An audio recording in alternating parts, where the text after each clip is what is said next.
Bien, hermanos, damos gracias una vez más por esta mañana y vamos a tener una palabra de oración y después de la oración quiero hacer un anuncio para todas las iglesias.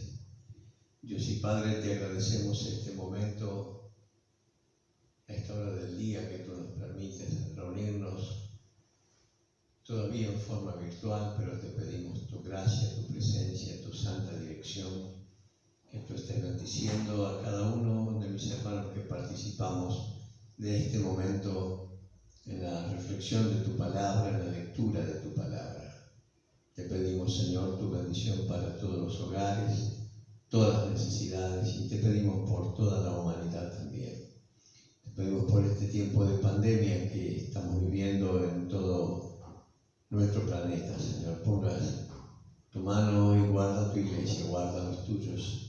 Guarda, Señor, las congregaciones, guarda, ten misericordia de cada uno de nosotros.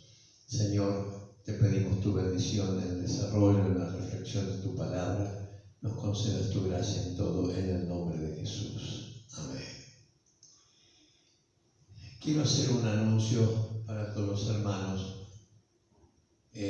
A partir del próximo domingo vamos a tener culto entre 9 y 10 y algo en Caseros. Lo que voy a rogar que todos los hermanos que van a venir, que tienen que ser no mayores, están diciendo de que las personas con riesgo deben quedarse en sus casas. Yo desearía que estén todos en la iglesia, pero bueno, vamos a ir viendo si esto cede un poquito, pero vamos a de 9 a 10. Vamos a tener culto en Caseros el próximo domingo.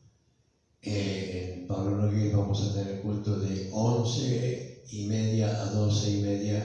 Vamos a celebrar el culto. Los hermanos de Nogués también están avisados. La iglesia de Gamulla empezó la semana pasada o hace 2 semanas. Algunas otras congregaciones ya empezaron. En Pilar han empezado al aire libre. En San Alejo, creo que también en Austoni, y en Sabio también al aire libre, y en varios lugares de la misión se han abierto las puertas.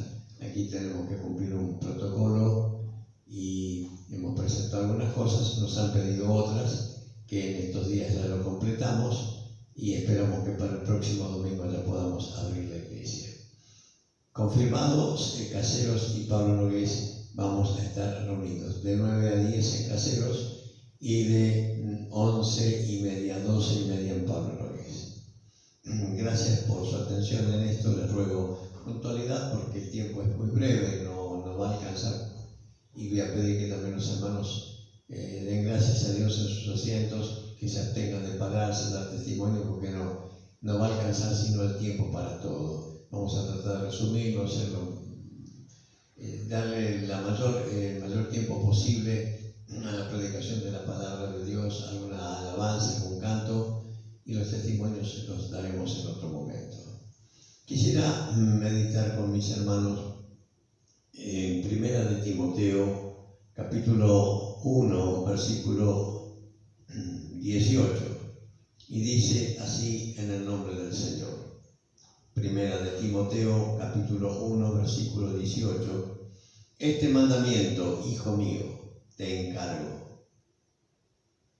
Vuelvo a leerlo. Este mandamiento, hijo Timoteo, te encargo, para que conforme a las profecías que se hicieron antes en cuanto a ti, milites por ellas la buena milicia, manteniendo la fe y buena conciencia, desechando la cual naufragaron en cuanto a la fe algunos, de los cuales son Himeneo y Alejandro, a quienes entregué a Satanás para que aprendan a no blasfemar. Estuvimos viendo en días pasados y dije que íbamos a repartir en 3 partes el mensaje que comienza con el rey David cuando dice: una cosa he demandado a Jehová y esta he de buscar, que esté yo en la casa de Jehová todos los días de mi vida, Bueno, a veces algunas cosas quedan en el camino, pero concretamente hemos hablado de un deseo, de una devoción, de una aplicación de vida y el fomentar esa comunión con Dios. Siempre me gustó decir, y he escuchado en otros predicadores también, que no es Dios como el abrigo que ponemos en la cama cuando tenemos frío, no es una manta. Mucha gente recurre a Dios cuando está en situaciones muy difíciles y necesitan a Dios o a Dios. Y se acuerdan allí de Dios muchas personas de todas las religiones, aún hay evangélicos que son así, que solo van a la iglesia el día de Santa Cena o en alguna oportunidad de fiesta, en ordenaciones, en bautismos, las iglesias se llenan. Pero luego la vida práctica, la vida de comunión con Dios, no se la mantiene en forma, ¿no? La Escritura nos manda a orar en todo tiempo. Tenemos un momento para las rodillas y debemos tener un tiempo durante todo el día para estar en comunión con Dios todo el tiempo necesario, mientras caminamos, mientras trabajamos, mientras hacemos nuestros quehaceres. Nuestro corazón debe estar dispuesto siempre para tener un momento de oración, de alabanza y esa comunión permanente con el Señor. El salmista solía tener esto y vemos a lo largo de su vida y aún en los momentos más difíciles, cuando él clama a Dios, cuando ve al ángel que estaba exterminando a Israel, él clamó a Dios, ¿no? Y un conocimiento de Dios que es algo maravilloso, porque cuando él hizo censar al pueblo, vino el profeta a hablar con él de parte de Dios, ¿no? Y le dio, aparte de reprenderlo por parte de Dios por su actitud de censar al pueblo, le dijo: 3 cosas te propongo. Eran 3 castigos, ¿no? Hambre, primero que fuera entregado en manos de los hombres, hambre o pestilencia. Y él dijo: caer en manos de los hombres no quiero. Hay que tener conocimiento de Dios para decir lo que él dijo. Prefiero caer en las manos de Dios y no de los hombres. Los hombres, cuando mucho, matan el cuerpo. Y Jesús dijo: no temáis a los que matan el cuerpo. Bueno, sé que todos tenemos algún perjuicio, algún miedo, y no iríamos fácilmente a exponernos a la muerte, pero digo que el hombre cuando mucho puede matar el cuerpo. Sin embargo, dijo David: prefiero caer en las manos de Dios. Por una causa. Dijo: porque sé que sus misericordias son para siempre. Se renovaban las misericordias de Dios. Y dice Jeremías también que las misericordias del Señor son nuevas cada mañana. Y vino sobre Israel la mano de Dios. Y él clamó a Dios. Y vio al ángel de Dios que estaba con una espada en la mano y clamó por su pueblo. Dios le trajo respuesta, le trajo perdón. Bueno, Dios trajo la respuesta y la alegría de confiar en Dios. Hablamos de esto y recuerdo en este momento el rey Usías. Yo no sé cuán vocacional era, pero este es un peligro que todos corremos, a veces de sentirnos demasiado importantes o de creer que nosotros somos la causa de que la cosa funcione en la iglesia. Y eso tenemos que tener mucho cuidado. Cuando Dios nos bendice y nos usa, es una bendición y un regalo de Dios, que Dios tome tu vida, tome mi vida y la vida de mis hermanos, el servicio, para la visitación, para la predicación, para la alabanza, para la construcción de templos, para tantas actividades que hay. Y lo que especifica Romanos 12, todo lo que hay allí en el servicio, todo se debe hacer para la gloria y para la honra del Señor. Nada hacemos por nuestra suficiencia, nada hacemos por nuestra capacidad, nada hacemos por nuestra intelectualidad. Todo lo debemos hacer para la gloria y la honra del Señor. Eso no quita que haya que tener conocimiento de lo que se está haciendo, ¿sí? Pero bueno, y Usías entró al templo decididamente, dijo: yo soy el rey. Y él se metió y subió al lugar santísimo. Y los sacerdotes trataron de impedirle el paso. Le dijeron: no te va a ir bien, rey, por esto, no te corresponde a ti, Usías, no te acerques. Y se metió donde estaba el arca.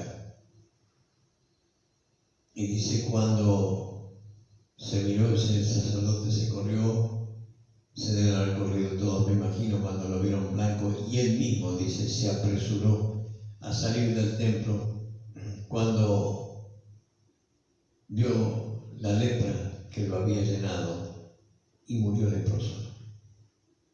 Él entró al templo y en la condición que salió. Tendríamos mucho que agregar a esto, llevándolo al Nuevo Testamento, que es lo que sucede cuando venimos a la iglesia. Pero Pablo dice algo más sencillo, dice, ¿no? ¿Qué hay entre vosotros, hermanos, cuando reunís? Hay alabanza y profecía, hay canto, hay lengua. Todo hágase para edificación. Entonces fíjese, y volviendo a Usías, el hijo de Usías fue el regente del reino hasta que su padre murió. No pudo volver a gobernar, lo tuvieron que tener aislado hasta su muerte, y luego su hijo fue rey. Pero el hijo de Usías, no hay testimonio de que él haya entrado a la casa de Dios. Y tenemos que tener cuidado en esto, ¿no? Yo siempre hago la misma comparación de aquel viejito llamado Simeón, de que de él sí hay testimonio, que fue movido por el Espíritu Santo al templo y se encontró con el niño Jesús. Lo tomó en brazos, se despidió de la vida dando gloria a Dios porque sus ojos vieron la salvación y vieron al Salvador. Diferentes situaciones, y vuelvo al punto de los que van a la iglesia movidos por esa vocación, por ese llamado del Espíritu Santo a la oración, a la consagración. Yo conocí una hermanita muy viejita, murió con muchos años. Ella siempre daba fechas. Desde el 25 de mayo de 1943 hasta junio de 1990 no había faltado un día a la iglesia. Las veces que había culto ella estaba presente allí.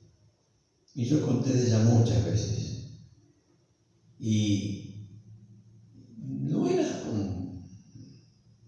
una persona de los que a veces se creen que son destacables dentro de la iglesia, que hay que mencionarlos siempre, que hay que ensalzarlos un poquito para que no se enojen. No, esta hermana, me imagino que en 1943 habrá sido una señora joven, creo que vivió hasta los 90 años, yo la visité allá por los años 90 y algo, la fui a visitar, todavía estaba como yo la había visto a los 80 y pico. Se mantenía igual, así que murió con más de 90 años. Y su deseo era siempre estar en la casa de Dios. Y su actividad mayor era barrer el templo. Y no lo hacía cuando el templo estaba vacío. Lo hacía cuando los hermanos estaban yendo, viniendo, y a veces por falta de espacio se hacía algún social dentro del templo. A veces no me agrada mucho eso, pero bueno, se hacía porque no había otro espacio. Se comía o se bebía algo, y a veces en alguna fiesta, bueno, los niños vio cómo son, que tiran el chocolate o tiraban la Coca-Cola o tiraban un poco de pan, de torta. Los pisos quedaban a la miseria mientras estaba el templo a veces atestado de gente. Y era en medio de todos los hermanos, venía con un escobilloncito y decía permiso, permiso, permiso. Yo siempre dije esto: cuando yo salía del templo y cerraba la iglesia, el templo brillaba, lo dejaba brillando. Ese y otra hermana más que le faltaban media mano. Y dejaban ese templo como para empezar de vuelta a cualquier reunión, porque estaba en perfectas condiciones. Qué hermoso es esta vocación, que no es exactamente una vida de religiosidad. Hay gente que tiene la religión, la que sea, y algunos tienen la religión evangélica. Yo soy de tal iglesia y hago esto que la iglesia dice, no hago aquello porque la iglesia lo dice. No porque si no se nos viene el pastor encima, no porque se nos viene el ministerio encima. Mejor ir para el lado que disparan. Y cuando se tiene esos valores, no es la fe lo que lo estamos viendo, no es el impulso de la gracia, el impulso del Espíritu. No hay nada de eso. Hay una cuestión de obligación. Yo, mi trabajo, me daban una ropa de trabajo que a mí no me gustaba, realmente me sentía mal usar esa ropa. No era desagradable, era un uniforme de trabajo, pero a mí no me gustaba. Pero venía mi jefe y me decía: a usted le fue provisto un uniforme, tiene que ponérselo. Y si mañana viene a trabajar sin uniforme, no entra. Así que yo tenía que salir de mi casa, viajar 1 hora y pico y mostrarme que yo tenía un uniforme. Aunque no me gustara, tenía que usarlo el uniforme. Y a veces la vida religiosa es así: se hacen cosas sin tener conciencia clara de lo que se hace. Lo hacen porque la iglesia lo dice. He escuchado a veces hablar de hermanos que dicen: en tal o cual iglesia tienen aquellas libertades, tales libertades, allá se puede esto, allá se puede lo otro. Y yo me cambio de iglesia porque una vez una persona me dijo: es más fácil que en la iglesia suya, pastor. Dice: allá se permite todo, todo está bien. Y a mí me gusta eso. Dios la bendiga, hermano, no le dije más nada. Dios la bendiga, sea feliz donde esté, nada más que eso. Pero hay otros que no, que aunque vengan tormentas dentro de la iglesia, se quedan y permanecen en la iglesia. Se van 20, esa persona queda. Esta hermana que yo les cuento, en la iglesia donde ella se congregó, vinieron varias tormentas y no eran simplemente nubecitas, fueron turbiones que llegó sobre la iglesia con situaciones muy difíciles, hasta judiciales. Sin embargo, ella siempre estuvo allí, siempre estuvo allí. Y ese día de 1980 que ella faltó, yo me acuerdo de esto porque fue el día que Argentina salió segundo en el Mundial de México. En 1990 no fue México, no me acuerdo. Pero bueno, Argentina había salido subcampeón. Y ese es el día que ella faltó y los hijos vinieron, en el 90, ¿no? Vinieron los hijos a hablar con nosotros, eran hombres grandes. Dice: no, ya sabemos lo que pasa, pero mamá está con un resfrío muy fuerte y el médico dijo que se quede en la cama, estaba con fiebre. Era la primera vez desde 1943 a 1990 que faltaba a una reunión. Siempre contenta, ella se paraba y decía: quiero cantar este cantito. Ella no hacía esto, voy a cantar cantito 112. Y todos cantamos con ella. Y era la admiración de la iglesia, su vida, su forma de ser. Una persona que no tenía demasiada instrucción, no sé si primaria, no creo, porque una persona era muy grande, pero ella era algo delicioso poder hablar con ella y ella cómo hablaba del Señor Jesucristo. Cuando se vive una vida de comunión plena con Dios, se vive una vida plena en el Espíritu. Los deseos de la carne, los enojos, los pleitos, las iras, las contiendas, los malos deseos, todo eso no está en el creyente cuando se vive esa vida espiritual, esa vida de comunión. La verdadera comunión es estar en agrado de Dios. Que Dios se agrade de lo que hago, Dios se agrade de lo que hablo, Dios se agrade de lo que digo, Dios se agrade de lo que enseño. Guárdenos Dios, guárdeme a mí de ser un falso maestro. Quiero por lo menos vivir lo que predico. Quizá no tenga demasiada instrucción académica o alguna cosa así que me falte, pero lo que quiero decir es que no quisiera nunca ser un falso maestro. Quiero predicar con un corazón lleno de amor por Cristo, alabar a Dios con una vida llena de gratitud, sabiendo de dónde fuimos rescatados, a dónde el Señor nos puso, que hizo de nosotros un real sacerdocio, gente santa y un pueblo adquirido. Nos convirtió en sacerdotes, la Iglesia, el sacerdocio universal de la Iglesia. Esto hizo de usted y de mí el Señor. No importa el pasado que hayamos tenido en la vida pasada, ya hemos pasado de muerte a vida y estando en Cristo todas las cosas son nuevas. Lo que vale recordar es el sacrificio de Cristo y el gozo de la resurrección de Cristo, porque Él nos dio su Espíritu, el cual nos da testimonio de que estas cosas son verdad. Pidamos al Señor que le esté bendiciendo la vida de cada hermano. Y hablé un poquito de los que tienen cierto grado de tibieza, y en esto mezclé las dos cosas, ¿no? Pero un poquito la tibieza hace que, bueno, hoy hace calor, no voy a la iglesia, hoy hace frío, no voy a la iglesia, pero hay esta inclemencia, va a llover, como dice el rey Salomón, uno dice, no voy a trabajar porque en la esquina está león, en la calle está león. Hay gente que a veces ve leones por todos lados con tal de no hacer nada, y a veces por la obra de Dios no se hace absolutamente nada, y esto es triste. Qué hermoso es cuando usted se reviste de Dios y sale a hacer una visita a un hermano, una hermana. Qué lindo cuando usted llega a una casa donde hay necesidad, donde hay, en algunos casos, clamor, angustia, tristeza, pero usted llega y usted es la bendición para ese hermano, esa hermana. Su boca se convierte en un manantial de bálsamo que sana y cura. Su vida es un ejemplo de gracia para ese hermano.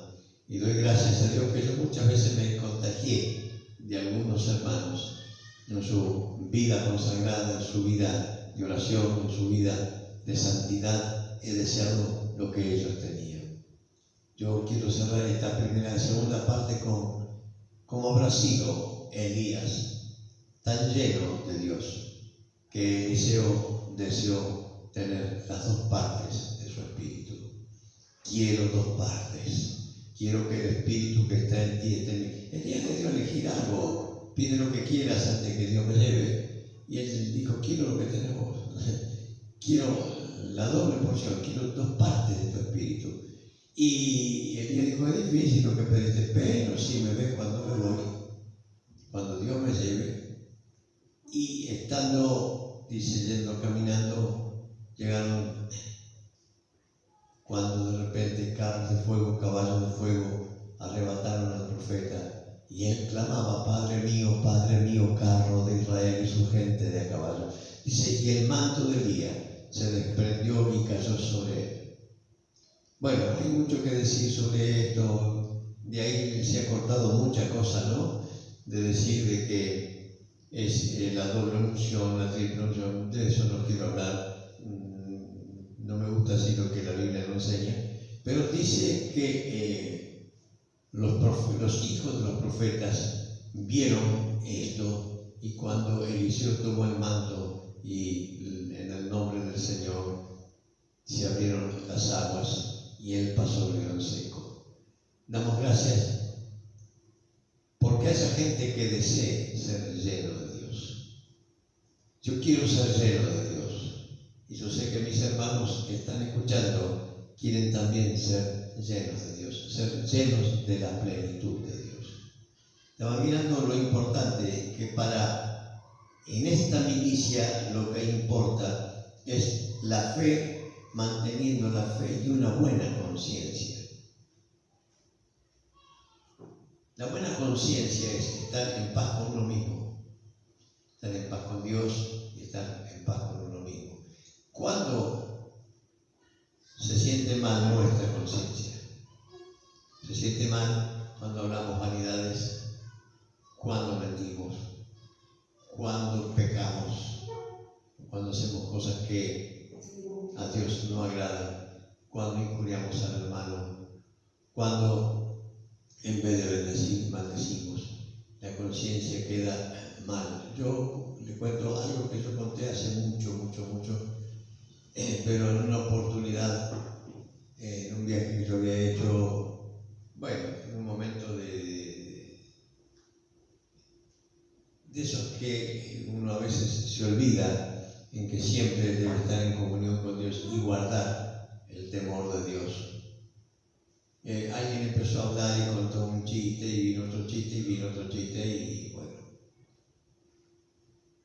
todo eso se convirtió en una jarana que terminó con cuestiones maliciosas. Y en un momento que íbamos a orar, yo me sentía tan mal, confieso que yo también participé de esa jarana, y cuando íbamos a orar, pedí la palabra y dije, siento que el Señor se ha desagradado de nosotros por lo que estuvimos hablando. Bueno, caímos todos de rodillas, pedimos perdón al Señor, aún con lágrimas algunos. No tenía nada de malo el chiste, pero era un chiste y era un chiste malicioso. Sin embargo, tuvimos que pedir perdón a Dios en ese momento. Y ahí sí, luego orar y sentir la comunión con Dios. La buena conciencia es algo importante. Muchas personas dejan la iglesia, y quería cerrando este capítulo. Muchas personas dejan la iglesia por su mala conciencia. No reparan los portillos, no van a arreglar con el hermano con el que no lo tragan, no lo pueden ver. Yo entiendo que hay hermanos que a veces son difíciles, pero tenemos que convivir con ellos aún en la vida eterna. El hermano no va a dejar de entrar al cielo porque a mí no me guste la cara de un hermano. Yo no tengo esa facultad, gracias a Dios, de decidir quién entra y quién no entra. Yo siempre hablo de esto. Así que si a usted no le gusta la cara de un hermano o el hermano es un poquito sufrible, hay hermanos que son bastante sufribles algunos e insufribles otros. Estos son hermosos hermanos que uno los ama, los extraña, que son incondicionales, de los que uno siempre quisiera rodearse y saber que en cada hermano en ese hermano puede tener la confianza. Yo conté una vez de un hombre quien tenía un puesto de venta de frutas en una plaza en el norte del país y creo que tenía que pagar, no sé a quién, un tributo. La cuestión que parecía que tenía que tributar algo de lo que vendía a alguien que le concedió el espacio en esa plaza. No quiero entrar en detalles porque no tengo seguridad de algunos datos jurídicos de esto, pero le vinieron a decir que tenía que levantar su puesto e irse.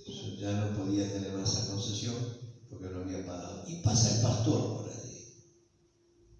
Y el pastor le preguntó, ¿qué pasó, hermano? Entonces el hermano estaba afligido. Me dijeron que tengo que levantar el puesto porque yo no pagué tal y tal cosa. El pastor, sin titubeos, metió la mano en el bolsillo, le dio, tome el dinero, vaya y pague lo que debe.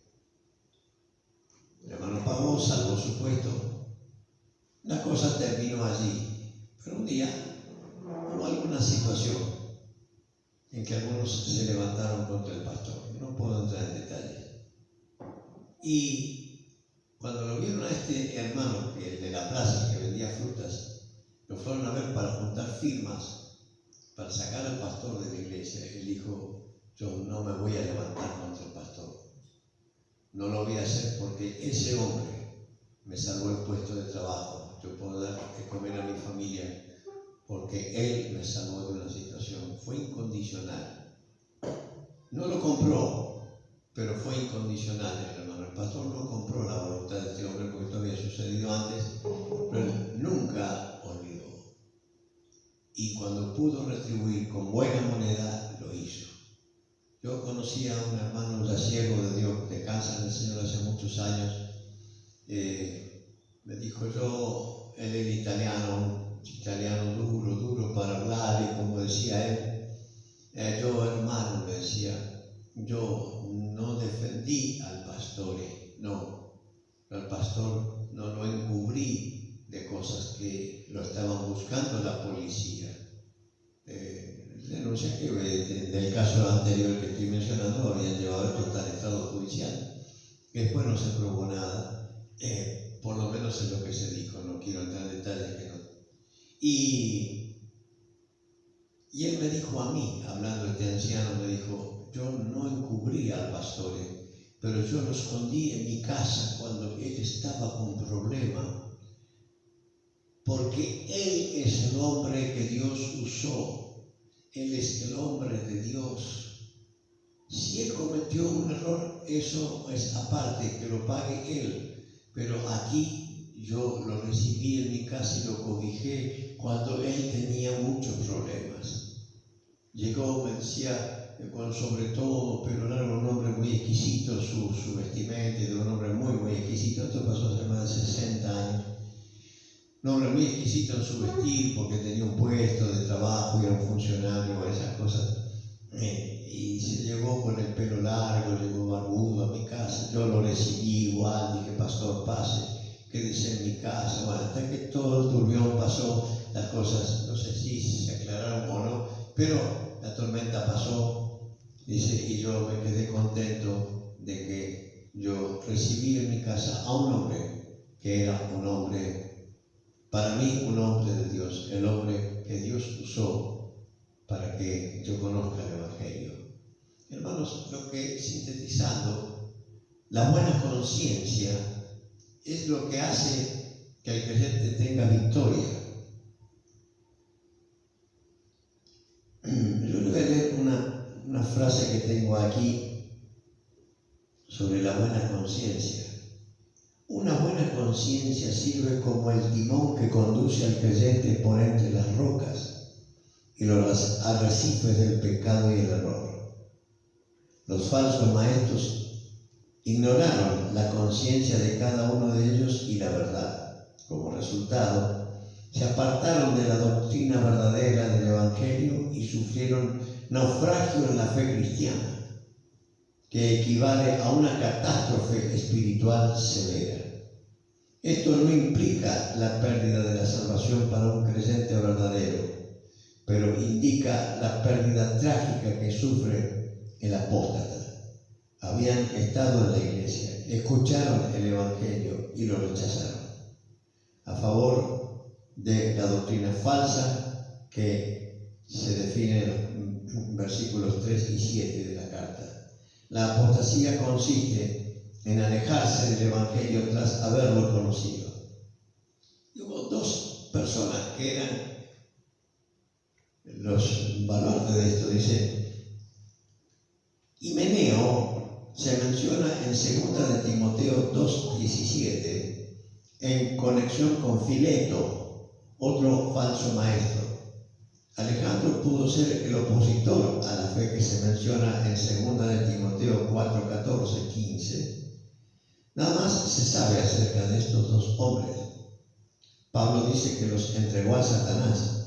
Pablo los expulsó a ambos de la iglesia para poner fin a su influencia y proteger al pueblo de Dios. Ellos mismos quedaron sin protección al salir del ambiente propio de la bendición de Dios y quedar bajo el control de Satanás.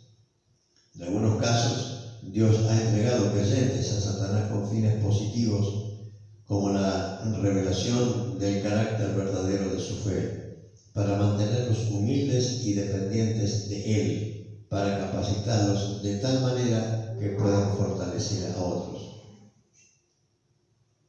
para que Él sea glorificado con su alabanza.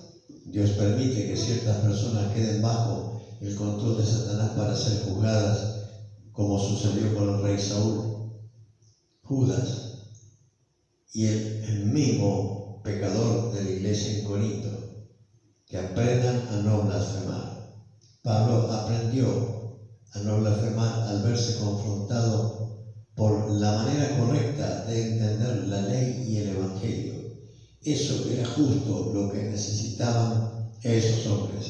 El texto inspirado parece indicar que Dios les enseñaría su lección y les mostraría gracia como lo hizo con Pablo. Pero lo cierto es que la obra evangelizadora no podía continuar a expensas de la pureza de la iglesia. Lo importante es la buena conciencia. Quiero cerrar este otro segmento en el sentido de que a alguien se le dijo en una oportunidad: miren que esto no está bien. Dijo: pero nadie tiene pruebas contra mí. A mí me tiene que interesar la conciencia de los hermanos en la iglesia. Yo no puedo vivir como un libertino o hacer cosas a espaldas de la iglesia. Total, nadie me ve. O total, no hay testigos. Creo que no es lo correcto pensar de esa manera. Total, no hay testigos. Total, nadie lo sabe. O de última, a nadie le importa. Lo que yo hago le importa a toda la iglesia. Todos los hombres que estamos al frente de las congregaciones o en el servicio del ministerio, llámense pastores, ancianos, diáconos o como se llame, nuestro proceder, nuestra forma de decir, de hacer, de obrar, le importa a todos. Y cualquier hermano, por humilde que sea, y aunque a mis ojos pudiera ser insignificante, tiene derecho a reclamar mi conducta si no es la correcta, como debo llevarlo en presencia de Dios. Que el Señor nos alcance gracia, porque Himeneo y Fileto terminaron dejando la iglesia como falsos maestros, que es el peor título que se le puede dar a una persona, falsos maestros, apóstatas, y muchos siguen muchas veces doctrinas apócrifas, doctrinas perversas, por descuidar la comunión con Dios. Dios nos alcance gracia de llevar una vida no meramente religiosa, como todo lo que mencioné anteriormente, no por si me dicen, por si me hacen, por si me llaman. Yo conocí una vez un caso de una persona, me dijo: no, yo iba a una iglesia así, dice, y tenían hermanos inspectores. Yo la verdad que no sé para qué es eso. Habían hermanos inspectores que salían a recorrer la casa de los hermanos a ver si estábamos en mangas cortas o si teníamos televisión en la casa, y les llevaban el dato a la junta ejecutiva de la iglesia, nos disciplinaban. Bueno, toda una historia fea que realmente no sé para qué sirve eso. Pero me decía la hermana: pero nosotros habíamos puesto atrás de la puerta un clavito y teníamos colgado un saquito de mangas largas. Cuando tocaban el timbre, mirábamos por la mirilla y sabíamos si era el hermano inspector, nos poníamos un saquito así, si hiciera 40 grados, salían de saquito de manga larga y escondían el televisor dentro del dormitorio. Me parece que eso no es así, no debe servir eso para nada, no hace a la edificación ni a una entrega a Dios. Bueno, gracias a Dios esas personas salieron de ese lugar y deben haber encontrado una iglesia que tiene la libertad con que Cristo los hizo libres. La libertad cristiana no es la libertad económica, social, esa iglesia tiene ciertas libertades. No es así. La libertad, Jesús dijo, conoceréis la verdad y la verdad os libertará. Si el Hijo os libertare, seréis verdaderamente libres. Y Pablo aconseja diciendo que no volvamos al yugo de servidumbre. Algunos vuelven a un acto de religiosidad aparente porque les es más cómodo. Otros, con su conciencia cargada, salen de las iglesias y a veces con tristeza he escuchado decir, no voy a ninguna iglesia. Yo me encontré con una señora joven de mi barrio, le pregunté, digo, ¿vas a una iglesia? No, la verdad que no voy a ninguna iglesia. Y ese movimiento de cabeza es como diciéndome, no voy y no voy a ir a ninguna iglesia. Muchas veces le invité a alguna de nuestras congregaciones, no quiso venir. Yo conozco a chiquita, pero me dijo, no voy a ninguna. Su marido, él iba a una iglesia, estudió en un seminario, y es abogado, pero tampoco, una vez lo vi, más o menos, no quiero saber más nada con todo eso. Qué triste que es eso. En un lado muy lejos de aquí, pasó con un hombre que yo me quedé muy sorprendido con el paso que él dio en su vida. Era pastor, era un hombre reconocido, su apellido era un apellido muy conocido dentro del movimiento pentecostal, y un hombre que había estudiado en el seminario, era como un doctor en teología. Y un día un familiar mío necesitó hacerle alguna pregunta sobre un tema y él le dijo, no, mire, yo me retiré de la iglesia, yo me despedí de toda esa gente, yo ahora soy profesional, me dedico a mi profesión, ya no quiero saber más nada con toda esa gente. Qué triste es llegar a ese estado. Muchas veces me pregunto, ¿habrá conocido a Dios? Algunos preguntan, ¿cómo Dios no perdonó a Judas y lo perdonó a Pedro? Es que Pedro conocía a Jesús, sabía quién era Jesús, porque Dios se lo había revelado. Tú eres el Cristo, el Hijo del Dios viviente. Y cuando se encuentra, el capítulo 21 de San Juan, se encuentra con Jesús en el mar de Tiberías, conversa con Jesús, y Jesús no le hace preguntas de por qué esto, por qué aquello y por qué aquel otro, porque Jesús sabía todo y Jesús le había dicho de antemano, antes que el gallo cante 2 veces, tú me negarás 3. Sin embargo, él vino diciéndole a Jesús, tú sabes que te amo, tú sabes todas las cosas. En ese tú sabes todas las cosas le estaba diciendo, yo prometí tanto, pero mi flaqueza no me dejó. Yo iba a poner mi vida, ese era mi pensamiento constante, pero cuando lo vi tan cerca del asunto, di marcha atrás sin darme cuenta ni tomar el peso de las palabras que estaba diciendo. Le estaba diciendo, tú sabes que te amo. Judas, después lo que hizo fue a devolver las monedas y dijeron, eso no es problema nuestro, ya te pagamos por lo que vos entregaste al maestro, a tu maestro. Esto tiró ahí la plata, fue a agarrar unos ojos y se ahorcó. No buscó un arrepentimiento ni buscó un clamor, nada, porque su conciencia sabía y él había estudiado de antemano todo lo que iba a hacer. Al que yo le dé un beso en la mejilla, ese es prenderlo. Qué triste que es eso, y encima venir y con un beso entregar al maestro. Creo que fue la bajeza más grande. Yo no conozco ni aún yo tengo muchos conocidos y amigos judíos también. Ninguno en la familia de algún judío se llama Judas. Puede llamarse Jacob, Israel, no sé, Benjamín, le ponen los nombres de las 12 tribus y hay una serie de nombres que no los sé pronunciar, pero ningún judío le pone a su hijo el nombre de Judas. No le pone, porque dicen, fue un traidor. A pesar de que los judíos no acepten a Jesús como Mesías, dicen, él fue un traidor.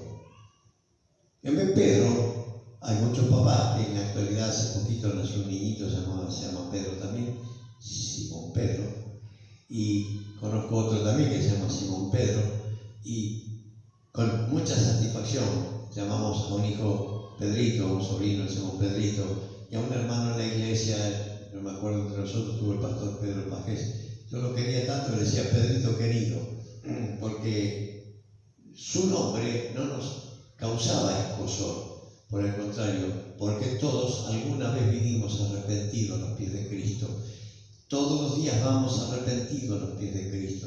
Cuando mi conciencia no está en paz y no estoy tranquilo, porque sé que algo anduvo mal ese día, tengo que ir a los pies de Cristo y decirle: Señor, tú sabes todas las cosas. Mi conciencia no me deja en paz, mi conciencia está sucia, lávame con tu sangre, Jesús. Y qué cosa maravillosa es guardar la comunión con Dios. Entonces podemos decir: he demandado a Jehová que todos los días de mi vida esté en su casa. Y el estar en la casa de Dios y en la voluntad de Dios trae paz, regocijo y gozo al alma. Que la gracia del Señor Jesucristo sea con todos mis hermanos. Amén.